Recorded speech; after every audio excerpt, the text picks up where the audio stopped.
महावीर स्वामी भगवान की, परम पूज्य श्रवण कुल तिलक प्रातः स्मरणीय संत शिरोमणि आचार्य भगवान श्री विद्यासागर जी महाराज की, परम पूज्य परंपराचार्य श्री समय सागर जी महाराज की, परम पूज्य गुणायतन प्रणेता प्रखर वक्ता भावना योग प्रवर्तक शंका समाधान प्रवर्तक गुरुवर श्री प्रमाण सागर जी महाराज की, मुनिवर श्री संधान सागर जी महाराज की, समस्त मुनि संघ की, शंका समाधान के आज के इस सत्र में आप सभी का हार्दिक अभिनंदन।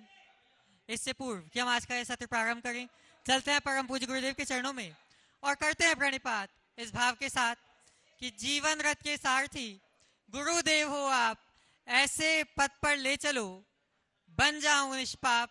सभी लोग हाथ जोड़ेंगे, मस्तक झुकाएंगे और मेरे साथ बोलेंगे, हे गुरुदेव नमोस्तु नमोस्तु नमोस्तु। बंधुओं, जैसा कि आप सभी को विदित है कि परम पूज्य गुरुदेव का सत्संग का निरंतर विहार झारखंड की राजधानी रांची के लिए चल रहा है और आगामी 28 तारीख की प्रातःकाल की बेला में झारखंड की रांची में नव सूर्योदय होगा, जब परम पूज्य गुरुदेव का धर्म नगरी में मंगल प्रवेश होगा।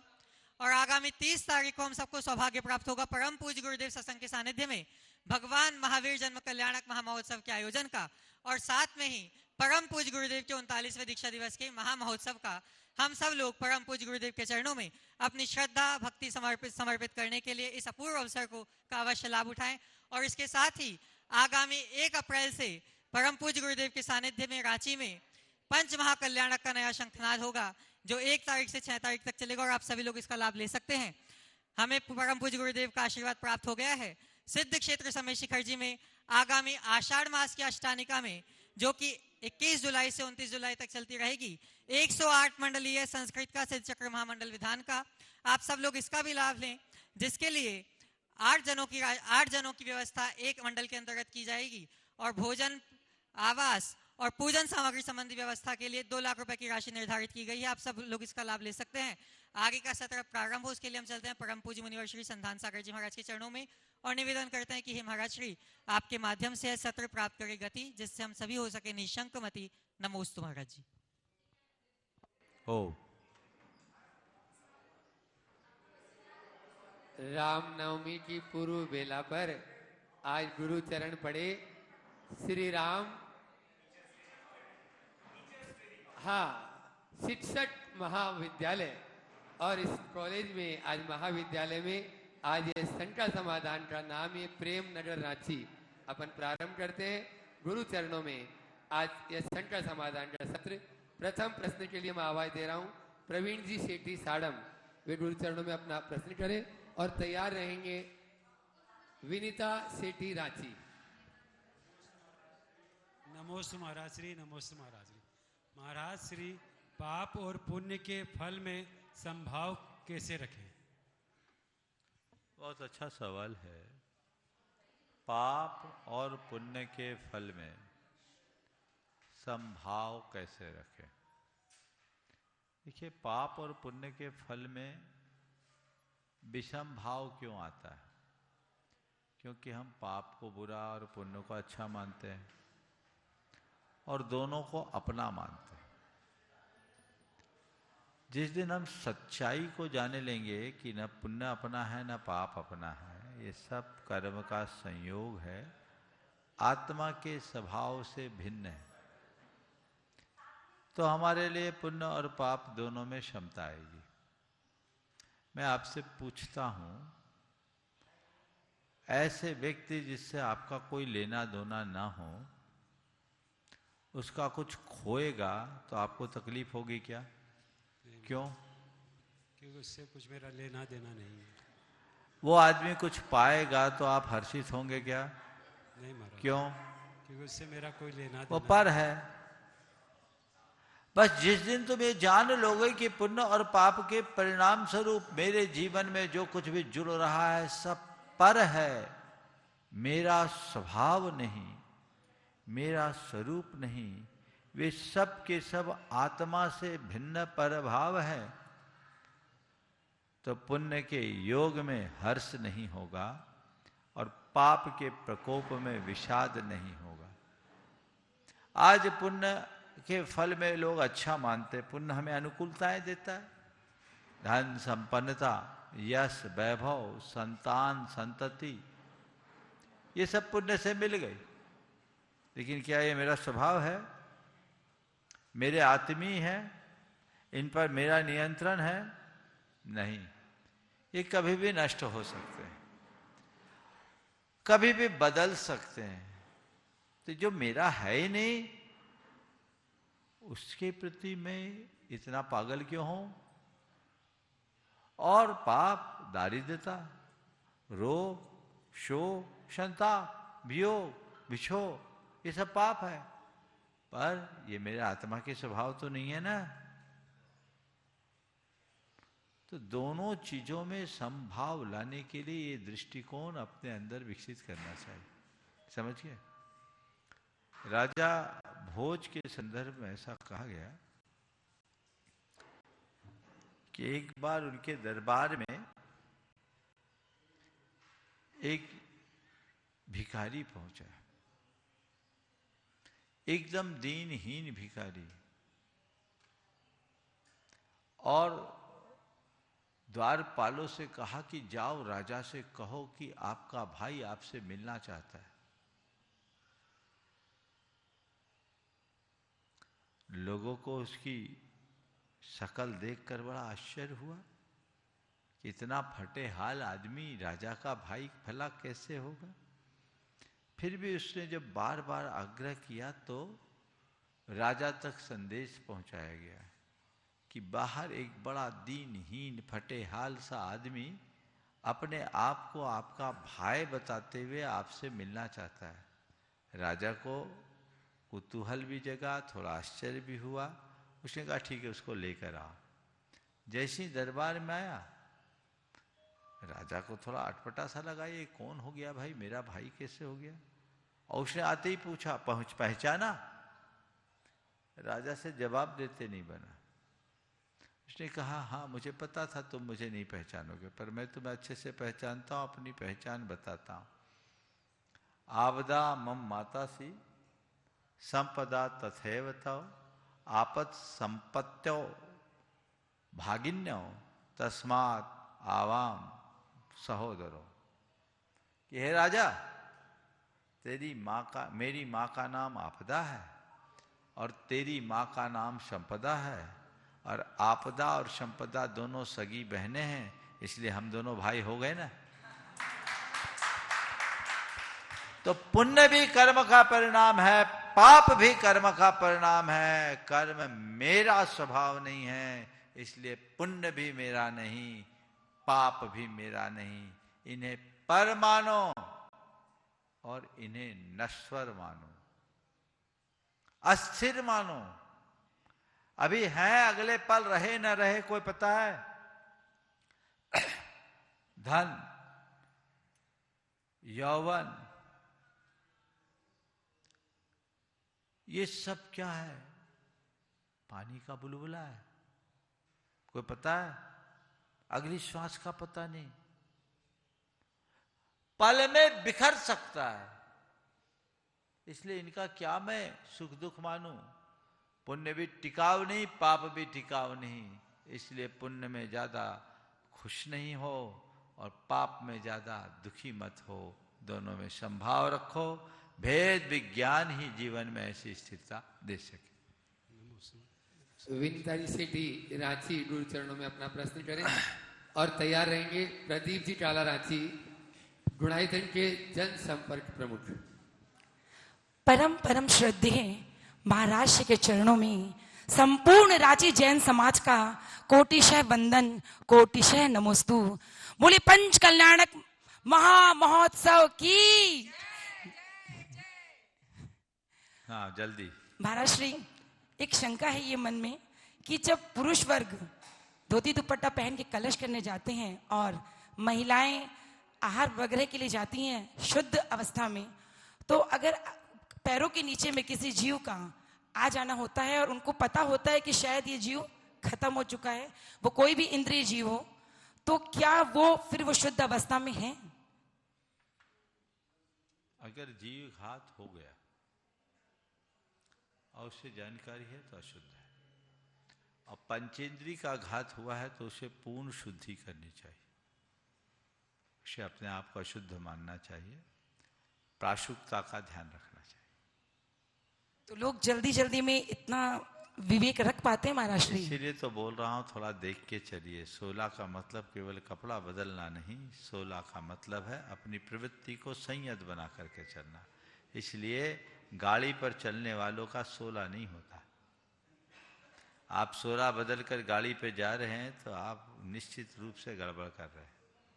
16 बदलिए, पैदल चलिए, और जितना पैदल चल सके वहीं 16 बदलिए। नमोस्तु महाराज श्री, नमोस्तु। संपर्क प्रमुख गुरु चरणों में अपना प्रश्न कर रहे हैं, माइक पहले से पहुंचा दें। और सपना काला कुनकुरी तैयार रहेंगे। नमस्तु गुरुदेव, नमस्तु गुरुदेव। पंच परमेष्टि में आचार्य परमेष्टि, उपाध्याय परमेष्टि और साधु परमेष्टि हमारे सामने, श्रावकों के सामने साक्षात होता है। अर्यंत परमेष्टि की पूजा हम करते हैं, नित्य करते हैं, निक्षेप से उनको हम स्थापना में लेते हैं, लेकिन जो साक्षात हैं, मुझे लगता है कि शायद उनकी पूजा और वंदन हमारे जीवन को ज्यादा बेहतर और सार्थक बनाएगी। तो हमें उनके आहार का, विहार का और उनके अनुकूलता की व्यवस्था को कैसे बनानी चाहिए, ये मैं सभी श्रावकों की ओर से आपसे प्रश्न पूछ रहा हूँ। नमस्ते गुरुदेव। ये सब चीजें बनाई नहीं जाती, अपने आप बन जाती। अगर आपके हृदय में परमेष्टियों के प्रति श्रद्धा भक्ति होगी तो आप उनके सानिध्य को अपने जीवन का एक अनुपम अवसर मानोगे और खुद से उनकी सेवा शुश्रूषा में लग जाओगे। आप उनकी आहार विहार आदि की क्रिया में अपने आप उनकी सहभागिता दोगे, लेकिन अंदर से वैसा श्रद्धान ही नहीं है तो आपको कोई कह दिया चले गए तो चले गए, नहीं गए तो नहीं गए। हमारा जुड़ाव हमारी प्राथमिकता को निर्धारित करता है। जुड़ाव पक्का हो तो चीजें सब पक्की हो जाती है, और जुड़ाव के कमजोर होने पर चीजें कमजोर होती। सभी लोगों को सोचना चाहिए कि ऐसे अवसर बहुत कठिनाई से आते हैं, और जब कभी भी ऐसे अवसर आए हम सर्वोच्च प्राथमिकता दें। उनके आहार विहार को एक व्यवस्था न माने, उसे अपनी पूजा माने, उसे अपना कर्तव्य माने, उसे अपना धर्म माने, क्योंकि ये पुण्य अर्जित करने का श्रेष्ठ माध्यम है। शास्त्रों में लिखा है, पुण्यम जिनेन्द्र परिपूजन साध्य माध्यम, पुण्यम सुपात्रगत दान समुत्थ मन्नत, पुण्यम व्रतानुचरणा दुपवास योगा, पुण्यार्थिना सतत पुण्य समार्जनीयम। जिनेन्द्र भगवान की पूजा से पहला पुण्य, सुपात्र को दान देने से दूसरा पुण्य, व्रतों का पालन करने से तीसरा पुण्य, और उपवास के योग से चौथा पुण्य। गृहस्थों को यही 4 पुण्य के आलम्बन है। तो जिनकी दृष्टि में ये धर्म हो जाता है वो उसके बिना रह नहीं पाते, और जिनकी दृष्टि में ये केवल एक व्यवस्था है तो बस ऊपरी व्यवस्था बनाते। हम जिसके माध्यम से अपने जीवन को पूरी तरह कल्याण के मार्ग में लगा सके, मोक्ष मार्ग में लगा सके, रत्नत्रय को पुष्ट कर सके, उसके लिए तो सोचना भी नहीं चाहिए।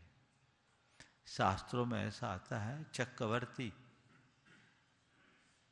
अपने दिन की शुरुआत मुनियों को आहार दिए बिना नहीं करता था। उसको क्या कमी थी? वो औरों से भी करवा सकता था जी। उसके पास तो इतनी सारी व्यवस्थाएं, उसके दरबारी इतने, लेकिन नहीं, मेरा श्रावक धर्म तो इसी में सार्थक होगा कि मैं अभ्यागत अतिथि का सत्कार करूं, सुपात्र को दान दूं। मैं रत्नत्रय का पालन नहीं कर सकता तो कम से कम जो रत्नत्रय की निर्बाध आराधना कर रहे हैं उनकी उसमें चर्या में सहभागिता देकर अपने आप को कृतार्थ करूं। करता था जी। उसके लिए तो कोई चीज की कमी नहीं थी। लेकिन इसे वो अपना धर्म मानकर करता था। तो हर गृहस्थ को इसे अपना कर्तव्य, अपना धर्म मानना चाहिए। और जब कभी ऐसे मौके आए तो सर्वोच्च प्राथमिकता के साथ उसका लाभ उठाना चाहिए। यदा कदा ही तो मौके मिलते हैं। कई लोग तो दूर दूर जाकर के लाभ उठाते हैं, आपके यहां भी बैठी हैं, और पास में रहने वाले लाभ ना उठा पाए तो ये हमारे दुर्भाग्य का ही प्रतीक होगा। जब तक अनुकूलता है और अवसर है, ऐसे मौकों में चूकना नहीं चाहिए। एक बात और, आप लोग साधु को आहार दान देने का मतलब ये समझते कपड़ा बदल कर आहार दे लो, हो गया। अच्छी बात है, दीजिए, लेकिन बताइए आपने आहार देने में अपना क्या दिया? कई लोगों की तो धोती तक किराए की होती है, खुद की धोती तक नहीं है। शुद्धि भी किसी दूसरे ने जैसा बुलवाया सो मंत्र सा पढ़ दिया तुमने, मन शुद्धि वचन शुद्धि का। तुम्हारा क्या लगा? बोलो। जी गुरुदेव। इसलिए ना करने की अपेक्षा वो अच्छा है, लेकिन उतने में संतुष्ट होने में फायदा नहीं है। जब हमें पूरा मिलने का अवसर हो तो अंश में संतोष क्यों? इसलिए प्रयास पूर्ण करना चाहिए। नमस्ते गुरुदेव, नमस्ते। सपना जी काला टुनपुरी गुरु चरणों में अपना प्रश्न करें। और आज अपने बीच में कनिका तनुष जैन उज्जैन से। दोनों गुरुवर के चरणों में मेरा बारंबार नमोस्तु नमोस्तु गुरुवर। शब्दों का अपना तापमान है, कुछ शब्द हमें जला देते हैं, कुछ शब्द हमें सुकून देते हैं। तो कुछ शब्द हमें जला देते हैं, कुछ शब्द हमें सुकून देते हैं। हाँ हाँ। तो परिवार और समाज के बीच में हमें कैसे शब्दों का चुनाव करना चाहिए? ऐसे शब्द बोलो जो तुम्हें बाग बाग कर दे, ऐसे शब्द न मत बोलो जो तुम्हारे अंदर आग लगा दे। हमेशा ऐसा शब्द बोलो जिससे सामने वाले का मन खिले, ऐसे शब्द मत बोलो जिससे उसका मन खौले। खिलना और खौलना, बाग बाग होना और आग लगना, ये दोनों चीजें हमारे शब्दों के साथ है। हमारे शब्द सामने वाले को घायल भी कर सकते हैं, तो शब्द उसे हमारा कायल भी बना सकते हैं। अब हम पर है कि हम कैसे शब्दों का चुनाव करें, क्या करना चाहिए। शब्दों के चयन से पूर्व 4 बातों का ध्यान रखना चाहिए। पहली बात, हमारे शब्दों में मिठास हो। दूसरी बात, शब्दों में मिठास हो, माधुर्य हो। दूसरी बात, हमारे जो भी शब्द हों वो हृदय को छूने वाले हो, चुभने वाले ना हो। हृदय स्पर्शी हो, हृदय विदारक न हो, कठोर न हो, सौम्य हो। मिठास और सौम्य शब्दों का प्रयोग हमारे शब्दों में होना चाहिए। अगर ये इतनी चीजें हम ध्यान में रखेंगे तो चीजें होगी। और सार गर्भित हो, निस्सार शब्दों का प्रयोग न करें, शब्दों का अर्थ होना चाहिए। कई लोग कुछ भी शब्द बोल देते हैं जिसका कोई अर्थ नहीं, और बोल करके निकल जाते हैं, बाद में परिणाम को लेकर बहुत परेशान होते हैं। चौथी बात, सब प्रयोजन बोलो, बिना प्रयोजन मत बोलो। मिठास, सौम्यता, सारभूतता और सब प्रयोजनता, यदि इन बातों का स्मरण रखें तो हमारे शब्द हमेशा सबको आनंद देने वाले हों। नमस्ते गुरु। नमस्ते। कनिका तनुष जैन उज्जैन गुरु चरणों में अपना प्रश्न करें और तैयार रहेंगे। आज आपके रांची के सुप्रसिद्ध फर्म MR ग्रुप से सभी लोग यहाँ पर, चंद्रकला जी पाटनी का पूरा परिवार उपस्थित है। वे सभी लोग एक साथ तैयार रहेंगे। चंद्रकला जी पाटनी और सुमन जी पाटनी प्रश्न भी करेंगे। महाराज श्री के चरणों में नमोस्तु नमोस्तु नमोस्तु। मेरा प्रश्न ये है महाराज जी कि विपश्यना जो एक टेक्निक होती है, ये क्या है और ये हमारे डेली लाइफ में हमको अडॉप्ट करना चाहिए कि नहीं करना चाहिए? देखिए, विपश्यना एक साधना है ध्यान की पद्धति से जुड़ी हुई, जो बौद्ध साधना से जुड़ी हुई। वर्तमान में उसका काफ़ी प्रचार प्रसार है, लोग लाभ ले रहे हैं। चूँकि कोई भी इस तरह की साधनाएं हैं, क्रियाएं हैं, इससे हम अपने भावनात्मक स्वास्थ्य को ठीक कर सकते हैं, इसलिए करने में कोई बाधा नहीं। लेकिन अगर आप जैन साधना को देखेंगे तो इससे भी आगे जाएंगे, क्योंकि बौद्धिज्म में आत्मा के अस्तित्व को ही अस्वीकार करते हैं और हमारी साधना हमारी आत्मा के लिए है। बेसिक कंसेप्ट ही उलट गया। अब हम अपने आत्मा के अस्तित्व को भूल जाएंगे तो पाएंगे क्या?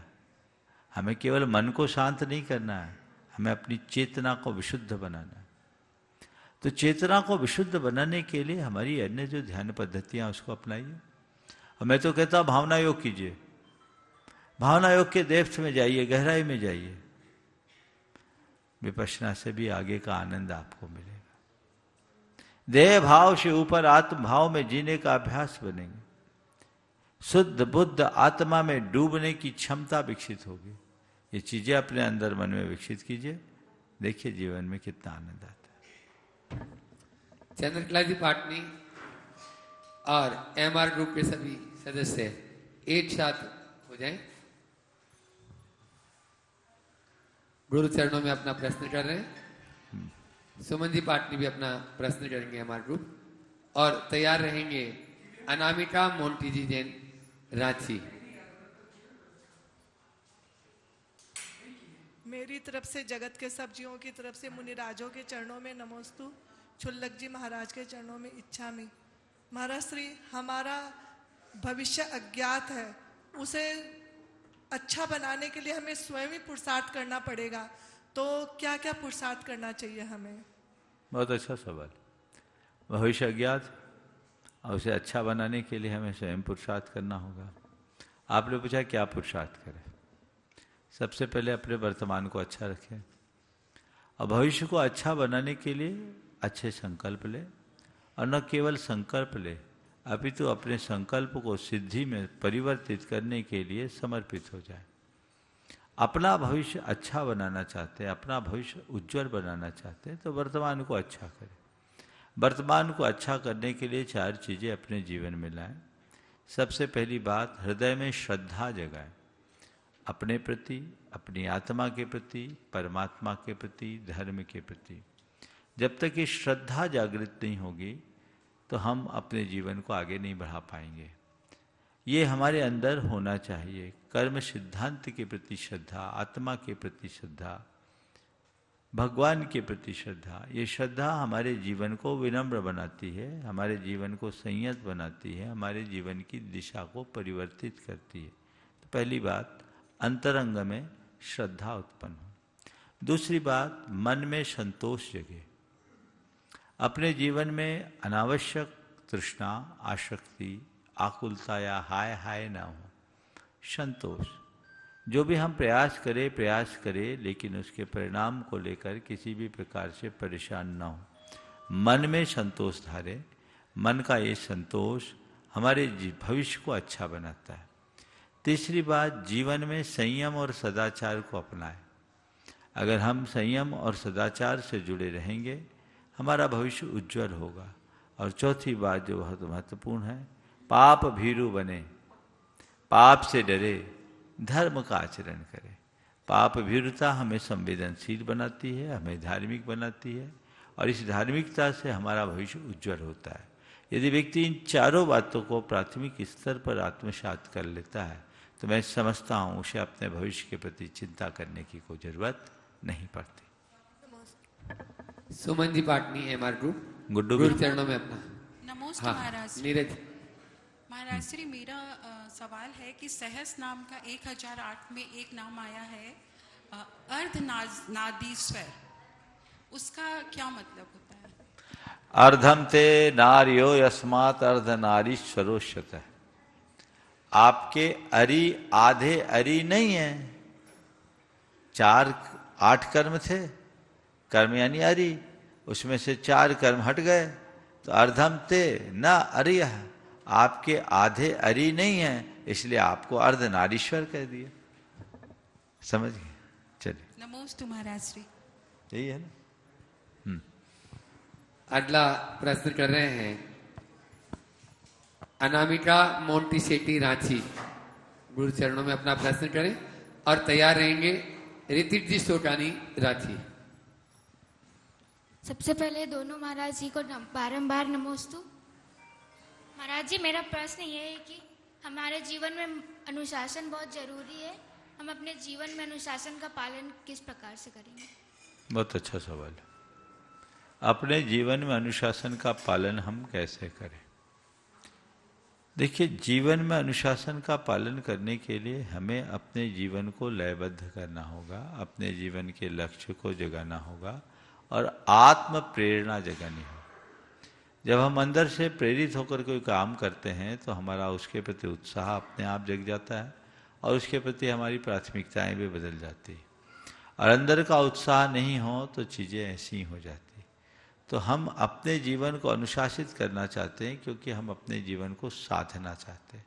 तो सतत अपने लक्ष्य को ध्यान में रखें, उसके प्रति समर्पित रखें, जिससे जीवन में अनुशासन प्रकट हो। नमोस्तु महाराज।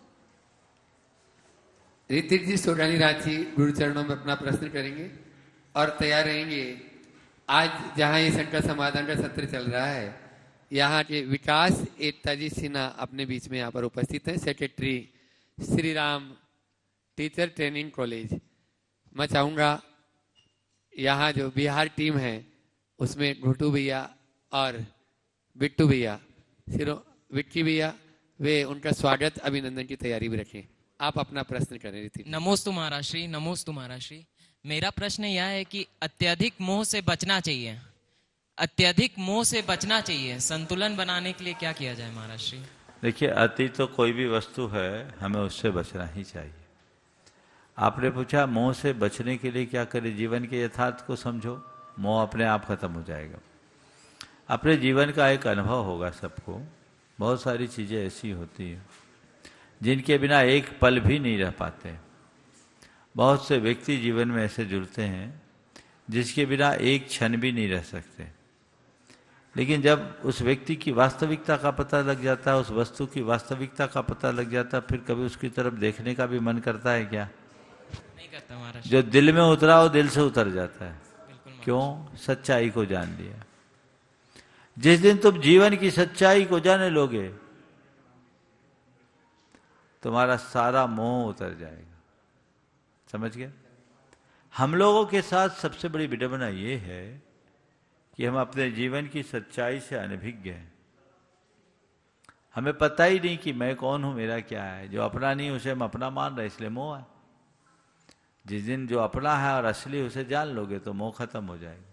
तो अपने मोह पर विजय पाने के लिए हमें जीवन की सच्चाई को जानना जरूरी है। नमोस्तु महाराज श्री। और बुला रहा हूं यहाँ के सेक्रेटरी विकास एकता जी सिन्हा, वे आप लोग जोरदार तालियों से इनका स्वागत करें। अनंत जी रांची, वे भी आ जाएं उनके सम्मान में। और चंद्रकला जी पाटनी पहुंच जाएं। गोल्डी भी अभी आ जाएं सम्मान की श्रृंखला में। आप लोग तालियों में कंजूसी करें हमेशा साधुओं के, और माइक वहां तक पहुंचा दें। वे अपना प्रश्न गुरु चरणों में कर रहे हैं और उसके बाद में हाँ, और आनंद जी भी अपना प्रश्न गुरु चरणों में करेंगे। नमोस्तु। कोई सवाल है तो पूछ सकते हैं। नमोस्तु महाराज जी। मैं जानना चाहती हूँ कि हम लोग इस धरती पे क्या सीखने के लिए आए हैं? हम इस धरती पर क्या सीखने के लिए आए? देखो, मुझसे पूछो तो मैं ये कहूँगा कि हम इस धरती पर अपने जीवन का कल्याण करने के लिए आए। हर मनुष्य को अपने भीतर मनुष्यता को प्रकट करना चाहिए। जैसे बीज बोया जाए, पेड़ तो बन जाए, पर उसमें फूल फल न लगे तो बीज निरर्थक है। इसी तरह हमने जीवन पाया, खूब फल बढ़ गए, जीवन में समृद्धि पाली, यश पा लिया, सब कुछ पा लिया, लेकिन मानवीय गुणों से युक्त नहीं हुए तो हमारा जीवन निरर्थक है। अपने जीवन को सार्थकता प्रदान करो। मनुष्य मात्र में मनुष्यता की प्रतिष्ठा होनी चाहिए, उसके जीवन का प्रथम लक्ष्य होना चाहिए। यदि ये हमारी दृष्टि में है तो समझना हम अपने जीवन को सार्थक बना रहे हैं, अन्यथा पेड़ तो बढ़ गया पर उसमें फूल फल नहीं। अनंत जी जैन राठी गुरु चरणों में अपना प्रश्न है। आर्यंत भैया, बिट्टू भैया कटनी से अपने बीच में शिरोमणि शरण से गुणायतन अहरनिष्ठ गुरु सेवा में लगे हुए हैं, वे अपना प्रश्न गुरु चरणों में करेंगे और तैयार रहेंगे पंकज नीतू जी पाटोदी साड़म। महाराज श्री के चरणों में त्रिबार नमोस्तु नमोस्तु नमोस्तु। महाराज श्री, वर्तमान परिवेश में जहां बच्चों का मानसिक विकास बड़ी तेजी से हो रहा है और उनके चीज़ों को समझने का तरीका बड़ी तेजी से बदल रहा है, ऐसे समय में हमें उन्हें साधु संत और धर्म का असली स्वरूप कैसे बताना चाहिए जिससे वो इसके समझ सकें और इससे जुड़ सकें। और महाराज श्री, एक सवाल और है, बिहार साधु संतों से जुड़ने का बहुत अच्छा माध्यम है। बिहार के दौरान हमें उनकी तपस्या और त्याग गहराई से देखने को मिलती है, पर ये सारी चीज़ें हम अपने बच्चों को दिखाकर अनुभव कराना चाहते हैं जिससे वो जैन संत के त्याग और तपस्या को देख सके और सीख ले सके। तो इसके लिए हम माता पिता को क्या करना चाहिए तैयारी? बहुत ही अच्छा और व्यवहारिक सवाल आपने पूछा है। बच्चों का मानसिक विकास बहुत तेजी से हो रहा है, चीज़ों को बहुत गहराई से वो समझते भी हैं, और हमें बच्चों को कोई भी बात पारंपरिक तरीके से समझाने की जगह वैज्ञानिक और मनोवैज्ञानिक तरीके से तार्किक ढंग से समझाने का प्रयास करना चाहिए। बच्चे धर्म से जुड़े, धर्म गुरुओं से जुड़े, उसके लिए सबसे पहले हमें धर्म के व्यवहारिक स्वरूप को उनके हृदय में उतारना चाहिए। उन्हें ये बताना चाहिए कि धर्म करने का लाभ क्या है और हम धर्म क्यों करते हैं। हम लोग प्रायः धर्म की बात करते तो पुण्य और पाप की बात तक सीमित हो जाते हैं। ना हमें पुण्य दिखता ना पाप दिखता। और आज के बच्चे पुण्य पाप को समझते भी नहीं, समझना भी नहीं चाहते। मेरा कहना है कि बच्चों को पुण्य और पाप के लोभ में धर्म कराने की बात मत करिए। बच्चों के हृदय में विवेक जगाने की दृष्टि से धर्म कराइए। उन्हें बताइए कि धर्म करने से हमारा जीवन कैसे अच्छा बनता है, धर्म हमारे जीवन में किस प्रकार स्थिरता लाता है, धर्म करने से हमारी पवित्रता कैसे बढ़ती है, धर्म करने से हम अपने मनोभावों या इमोशंस को कैसे बैलेंस कर सकते हैं, धर्म करके हम बैड हैबिट से कैसे अपने आप को बचा सकते हैं और अपने इमोशंस पर कंट्रोल, बैड हैबिट से बचाव, अपने जीवन में स्थिरता, अपने प्रवृत्तियों में संयम कितना जरूरी है। एक बैलेंस लाइफ हमारे जीवन में क्या असर करती है और वो हमें क्यों करना जरूरी है। जब ये बातें हम अपने बच्चों के मन मस्तिष्क में अंकित कर देते हैं तो वो उसके बिना नहीं रहते। ठीक वैसे ही कीजिए जैसे बच्चे आज स्कूल के प्रति बहुत अवेयर होते हैं। एक दिन भी छोटा से छोटा बच्चा भी अपना स्कूल मिस नहीं करना चाहता क्योंकि उसके प्रति उसके अंदर जागरूकता आ गई। ऐसे ही धर्म के प्रति, मंदिर के प्रति, गुरुओं के प्रति उसके अंदर ऐसी श्रद्धा जगा दीजिए कि वो खुद आपको प्रेरित करे। आज भी मेरे संपर्क में ऐसे अनेक परिवार हैं जो भारत से बाहर रहते हैं, उनके बच्चे उनको मेरे पास लेकर आते हैं। छुट्टी हो गई, महाराज जी के पास चलिए, हम लोगों को अच्छा लगेगा। अभी एक ही परिवार कुछ दिन पहले बैंकॉक से आया, अभी बिहार के ही क्रम में आया। 5 दिन की सुविधा थी, 5 दिन के लिए हमें महाराज जी के पास चलना है, तो उनके अंदर लॉ लगा दीजिए, छुटपन से बच्चों को लाइए। बच्चे अगर छोटे से आना शुरू हो जाते हैं तो उनका व्यक्तिगत जुड़ाव हो जाता है। वो जुड़ाव उन्हें उत्प्रेरित करता है, उनके मन का संकोच खत्म हो जाता है। बच्चों को त्याग आदि की बात करके मत लाइए, व्यक्ति को अंदर से जगाने की बात करके लाइए, तो परिवर्तन। जैसे बिहारचर्या की संबंध, बिहार के संबंध की बात की आपने। बिहार काल में निश्चित साधु संतों का जीवंत संपर्क होता है क्योंकि उनके सानिध्य में रहने का अवसर पूरे दिन मिलता है। और न केवल सानिध्य में रहने का अवसर मिलता है, उनकी चर्या परिचर्या करने का भी अवसर मिलता है और उसे निकटता से देखने का भी मौका मिलता है। उस समय उनकी सहनशीलता, उनकी कष्ट सहिष्णुता, उनकी त्याग और तपस्या, इन सबको नज़दीकी से देखने का अवसर मिलता है, प्रेरणा मिलती है। तो उसके लिए बच्चों को थोड़ा थोड़ा बीच बीच में लाया करो। चलो 2 दिन के लिए तुम महाराज जी के साथ चलो, बिहार में कितना आनंद आता है। और जब वो बिहार में आए तो चीज़ें उनको बताओ, उनको पैदल चलने के लिए मत बोलो, लेकिन बाकी उनकी फैसिलिटीज़ का ध्यान रखते हुए उनको करो। तो धीरे धीरे चीज़ें बदलती हैं। 2 दिन 4 दिन के लिए चलो करो तो बहुत अच्छा लगता है। अभी मुझे बहुत अच्छा लगा जब अभी अपने बीच एक युवक है, खड़े हो जाओ अमन, ये भी पढ़ करके आया, बिजनेस ज्वाइन करना है। इसके पिताजी ने कहा महाराज जी मैं चाहता हूँ बिजनेस ज्वाइन करने के पहले 1 महीना आपके पास ट्रेनिंग ले ले तो अच्छा है। और ये बहुत खुश है, अभी बिहार में चल रहा है, पूरा पैदल चल रहा है, हैदराबाद से मास्टर्स करके आया है। और उसके पिताजी कह रहे हैं बिजनेस ज्वाइन करने के पहले कुछ दिन आपके पास रह ले। अगर हर माँ बाप ऐसा करने लगे तब ना बच्चों को कुछ मिलेगा। आप लोग करते कहाँ हैं? आप बच्चों को इस तरह की तैयारी कहाँ कराते? पढ़ो पढ़ो पढ़ो पढ़ो पढ़ो और धंधे में लगो, जॉब करो। तुम उसको धर्म से जुड़ने का अवसर ही कहाँ दिए? फिर तुम कहते हो मेरा बेटा धर्म नहीं करता, मेरा बेटा मंदिर नहीं जाता। तुमने उसको अवसर कहाँ दिया, उसके लिए तैयार कहाँ किया? तो हमें उस तरीके की भूमिका होनी चाहिए। और ये लड़का बहुत खुश है। मैंने इससे पूछा कि तू मजबूरी में तो नहीं लग रहा? बोले महाराज मैं तो चाह रहा था कि मुझे मौका मिल जाए, मैं पापा का आभारी हूँ कि उनने खुद से ऐसा कह दिया।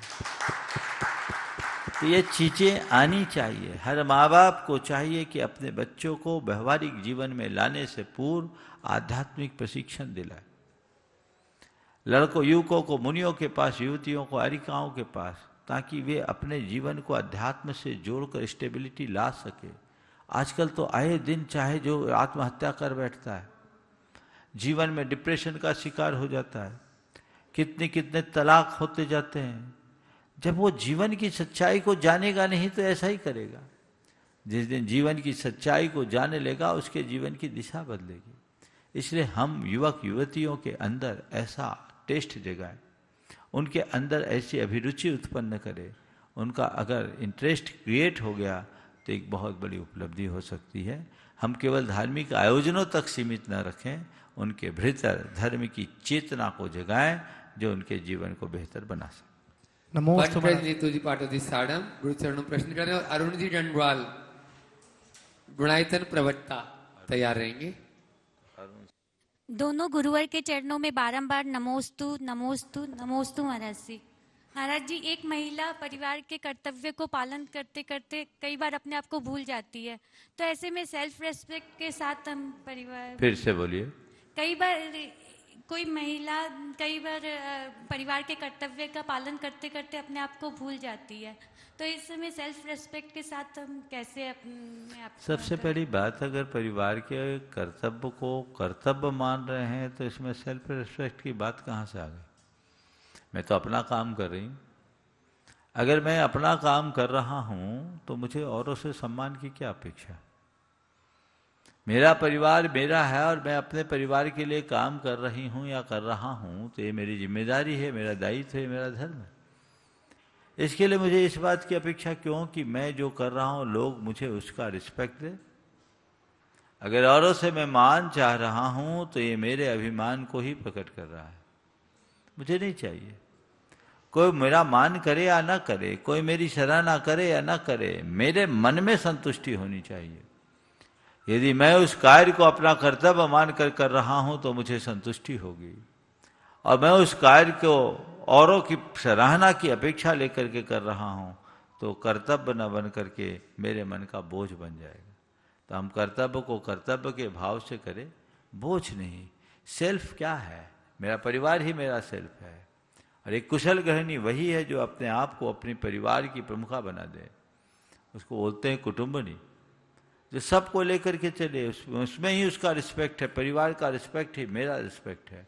मेरा अपना अतिरिक्त तो कुछ नहीं, सब कुछ उसका है। अगर ऐसी सोच बन जाए तो सारी दुविधाएं खत्म हो जाएगी, फिर मैं मिट जाएगा, हम आ जाएगा। गुणायतन के प्रवक्ता अरुण जी सीमाजी डंडवाल गुरु चरणों में अपना प्रश्न करेंगे और तैयार रहेंगे। जो सांगानेर संस्थान से शास्त्री करके जैन धर्म की ध्वजा को आगे लेकर जा रहे हैं, ऐसे अंकित जी शास्त्री रांची राहतगढ़ तैयार रहेंगे। नमस्ते गुरुवर। महाराज श्री, इन दिनों में देखने में आ रहा है कि धन जब आता है तो आदमी होश खो देता है। मेरा इस कहने का सेंस ये है कि वो देखता नहीं है कि ये कौन सा रास्ता से सही से है कि नहीं है। फिर बाद में कुछ ऐसा चक्कर में फंसता है कि बहुत परेशानी, खुद को भी, परिवार को भी, सारे रिलेटिव को।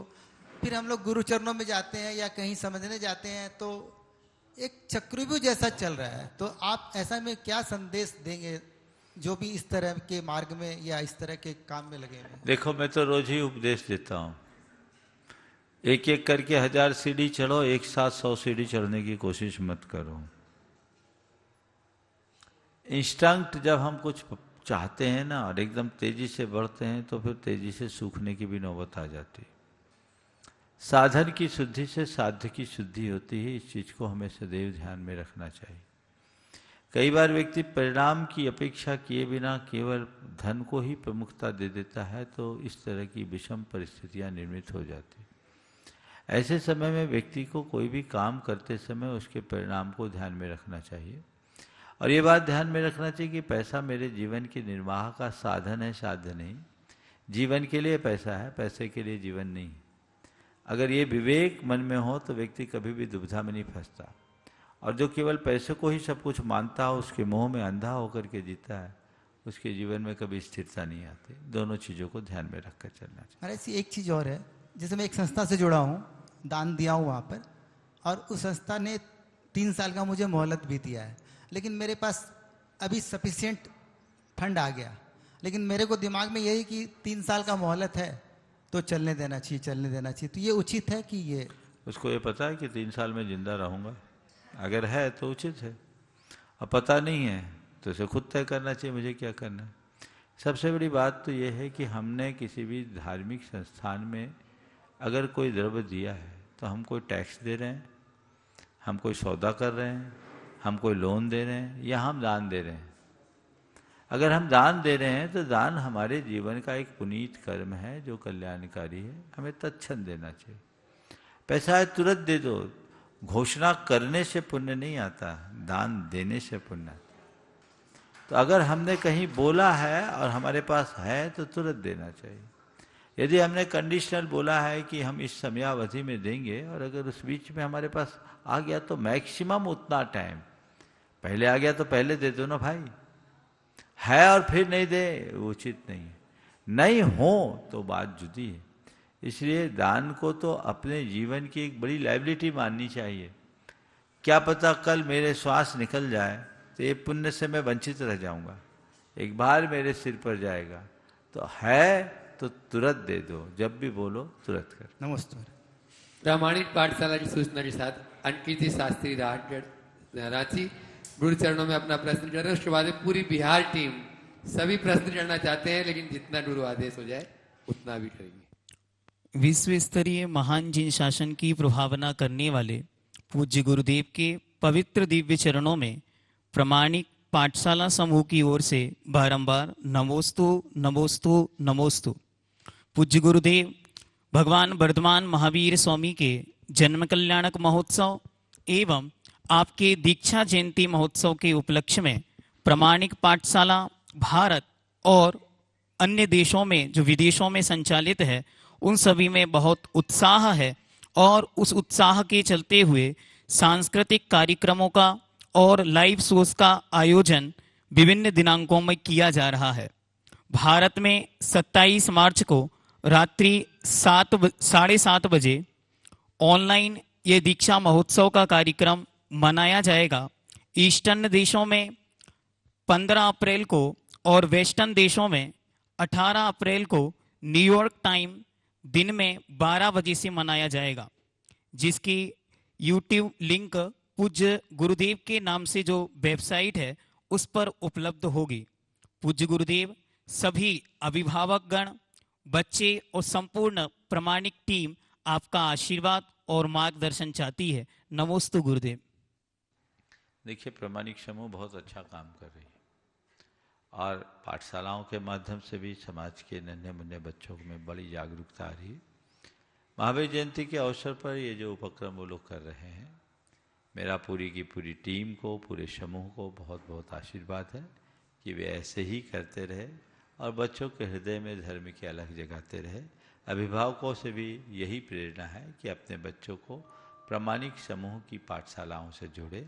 जहाँ की पाठशालाएं अभी तक उससे संबद्ध नहीं हो पाई है, वे उससे संबद्ध करें ताकि बच्चे खेल खेल में धर्म को समझ सकें। पूज्य गुरुदेव, मेरी प्रश्न है कि आचार्य भगवान उमा स्वामी देव परिताप को, जिसे पश्चाताप के रूप में भी हम गिन रहे हैं, आताप शब्द वो देकर कह रहे हैं कि ये असाता वेदनी के आश्रव का कारण है।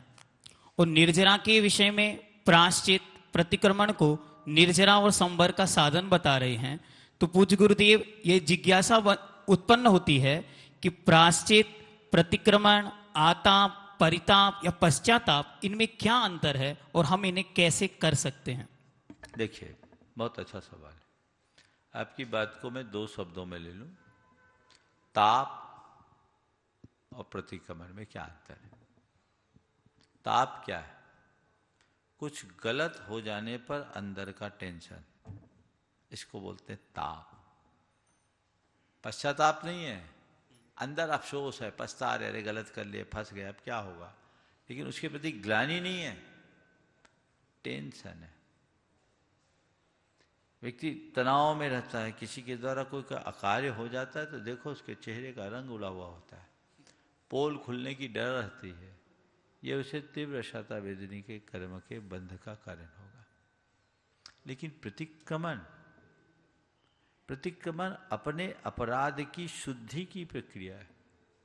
अपने द्वारा किए गए दुष्कृत्य को स्वीकार करते हुए उसके शोधन के संकल्प के लिए पश्चाताप, रिपेंटेंस, समझ गए?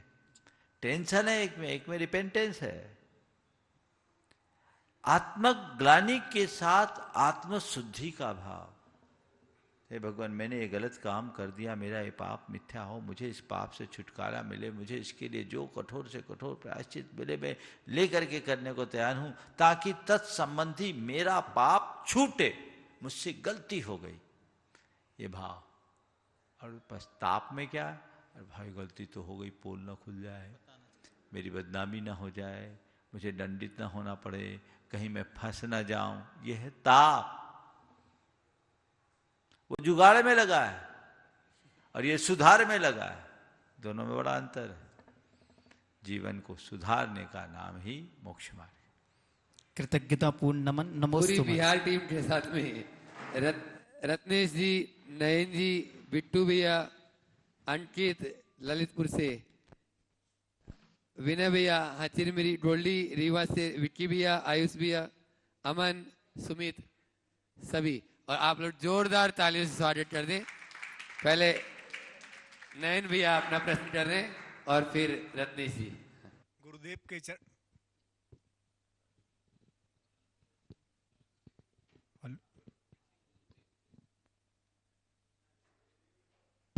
गुरुदेव के चरणों में नमोस्तु नमोस्तु नमोस्तु। गुरुदेव, आपने अपनी वाणी से, अपने मंच से कई बार इस समस्या को उठाया है, बताया है।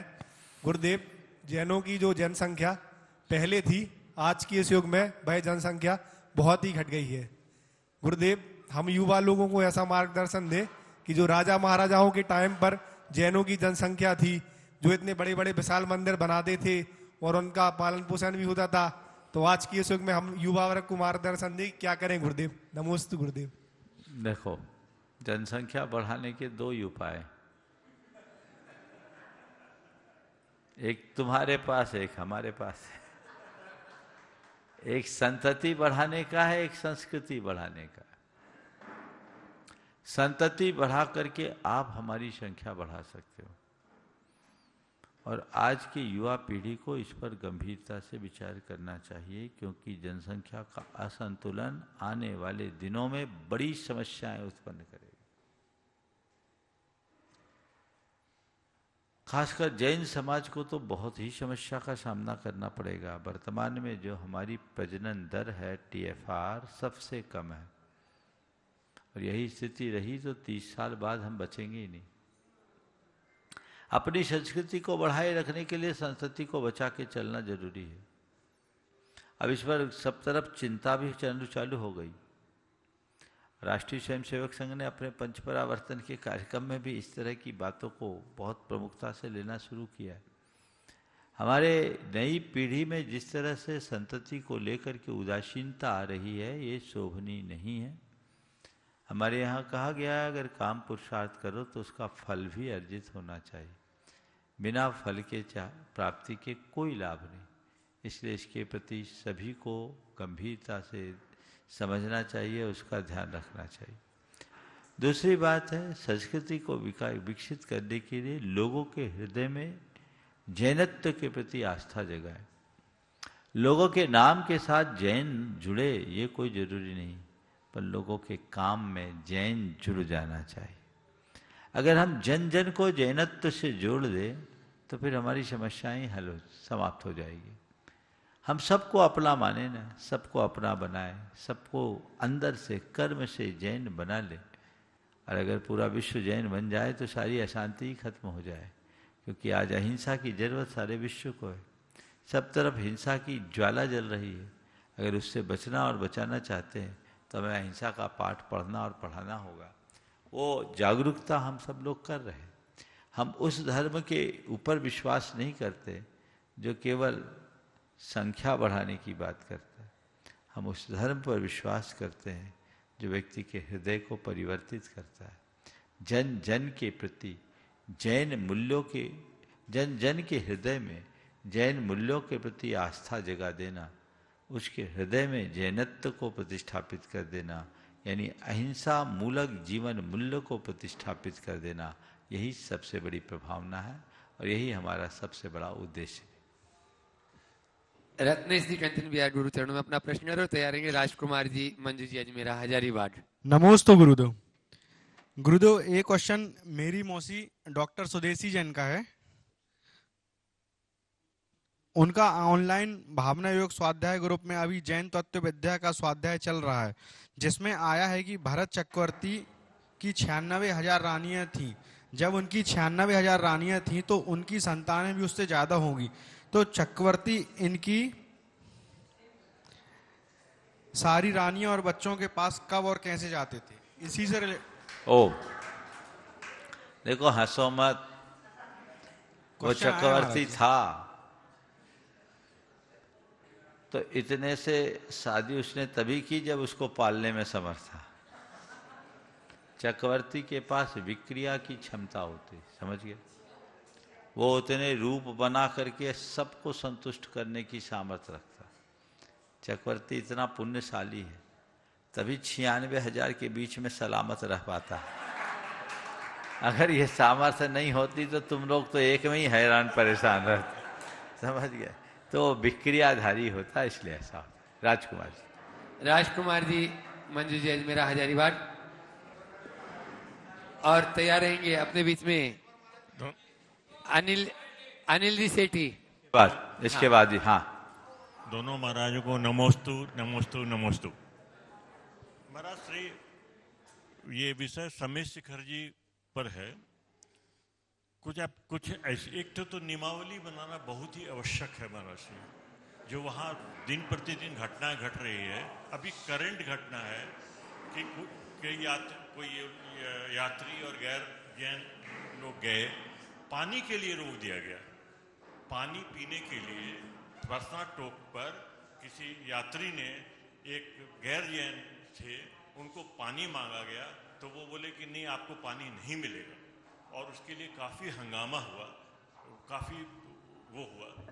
और इसको एक नियमावली बनाना, आप ही ये नियमावली आप ही ये बना सकते हैं महाराज। दूसरा बात महाराज, अभी 15 तारीख से 25 तारीख तक हमने एक 16 क्रिकेट मैच करवाया महाराज। जो लोकल वहाँ के लोगों से मिलकर करके 16 टीमों ने क्रिकेट मैच खेला, जिसमें हजारों की संख्या में गांव के लोग जुड़े। और मुझे उम्मीद है कि अगर इस प्रकार का प्रेरणा हम लोग देते रहेंगे तो निश्चित ही वहाँ के खिलाड़ी भी आगे भी बढ़ेंगे और उनको जैन धर्म से भी वो जुड़ेंगे। पहले तो मैं चाहूँगा एक बार राजकुमार जी का अभिनंदन करके। सम्मेद शिखर जी में विभिन्न संस्थाओं से जुड़े हैं। सेवायतन के अध्यक्ष हैं, संवेदाचल विकास कमेटी के अध्यक्ष हैं, और तीर्थ क्षेत्र कमेटी में जो शाश्वत तीर्थ निहारिका है उसके महामंत्री के दायित्व भी ये निभा रहे हैं। गुणायतन से तो संबद्ध है ही। आपने जो सवाल उठाया है बहुत गंभीर है। मैं इस संदर्भ में पहले भी प्रयास किया था, अब पहुंच ही रहे हैं, वहीं पहुंचने के बाद बात करेंगे। लेकिन देश भर की जैन समाज के लोगों से एक बात मैं जरूर करना चाहूँगा कि हमें अन्य लोगों के प्रति अपना रवैया अच्छा रखना चाहिए। जिस तरीके से सोशल मीडिया और अन्य माध्यमों से आप लोग प्रतिक्रियाएं व्यक्त कर रहे हैं वो हमारे लिए बड़ी परेशानी का कारण बन रहा है। हम अपने अजैन व्यक्तियों को देख करके हमें तो खुश होना चाहिए, इसे एक अवसर के रूप में देखना चाहिए कि ऐसे लोग आज हमारे क्षेत्र में आ रहे हैं। हम उन्हें अहिंसा का पाठ पढ़ा सकते हैं, हम उन्हें जैन धर्म का मर्म बता सकते हैं, उन्हें जैन विधि से पूजा पद्धति सिखा सकते हैं, उन्हें अपना बना सकते हैं। हम उन्हें अछूत क्यों मानते हैं? ये जो चीज़ें हैं घोर असहिष्णुता का द्योतक है। अभी तो मैं कुछ नहीं कहूँगा, अब तो उसी ओर बढ़ रहे हैं, लेकिन पूरे जैन समाज को इस पर गंभीरता से मंथन करना चाहिए और हमारे लिए वहाँ के स्थानीय लोगों के साथ बहुत ही समन्वयात्मक समरसतापूर्ण संबंध बनाकर उस तीर्थ की पवित्रता को अक्षुण्ण बनाए रखने का प्रयत्न करना चाहिए। समय आप सबका हो गया, यहीं पर विराम। बोलिए अहिंसा परमो धर्म। परम पूज्य गुरु और प्रमाण सागर जी महाराज की। छुल्लक जी को बुला लो।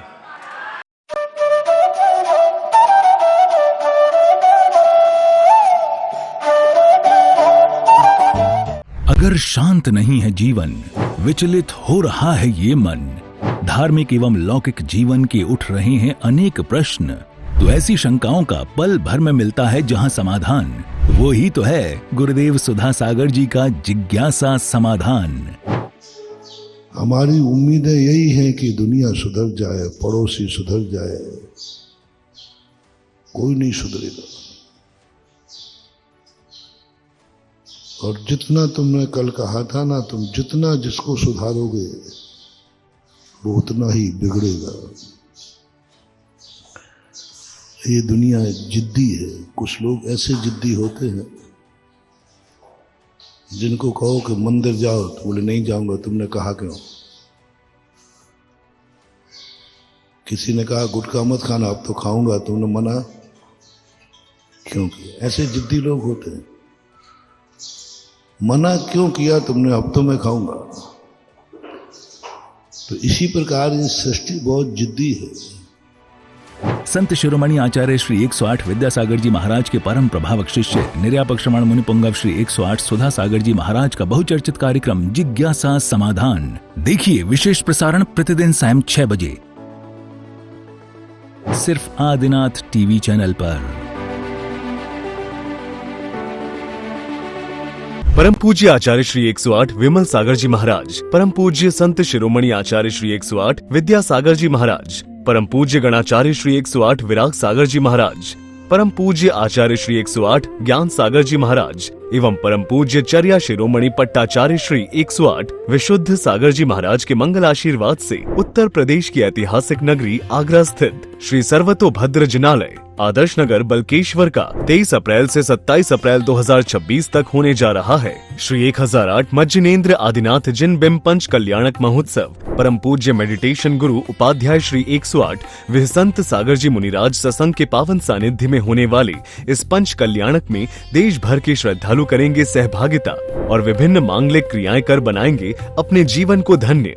आप सभी साधर्मी बंधुजन अपने इष्ट मित्रों के साथ महोत्सव में सहभागिता कर पुण्य लाभ अर्जित करें। सहयोग राशि भेजने के लिए संपर्क करें। Bank details Punjab national bank शाखा Kamla Nagar Agra, account number 11861000001711, IFSC code PUNB 0118610। आयोजक श्री आदिनाथ पंच कल्याणक प्रतिष्ठा महोत्सव समिति। अधिक जानकारी हेतु संपर्क करें।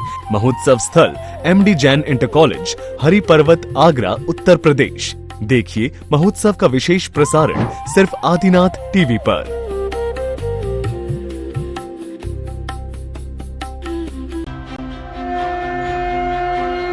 आप देख रहे हैं आदिनाथ टीवी चैनल, अनादि से अनंत की धर्म यात्रा।